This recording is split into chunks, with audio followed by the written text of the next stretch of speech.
Достар, бүгінгі видеода біздермен бірге мультфильмдегі қателіктер видеосын түсіретін боламыз. Яғни, сен бір кино или мультфильм түсіретін болсаң, ода міндетті түрде бір қате кетіп жатады. Сондықтан оны қате жібермеуге тырысу керек. Ондайше бастайық. Маша и Медведь несінен мультфильмін көрмеген адам жоқ шығар.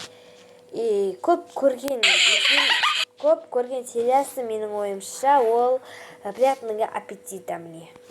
О сериясы көп көргеніміз. Мен жерден қате таптым. Көреміз. Сіздер мына жерде көріңіздер, осы жерде сумка тұрған жерде көрсеңіздер, орындық тұр. Дәл панданың қасында бір орындық тұр сумка тұрған жерде.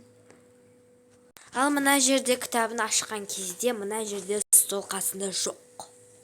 Қарап отырыңыздар, қазір қайттан пайда болады. Мінекей. Енді міне қайттан пайда болды. Бұл не үндет? Достар, видео аяқталды.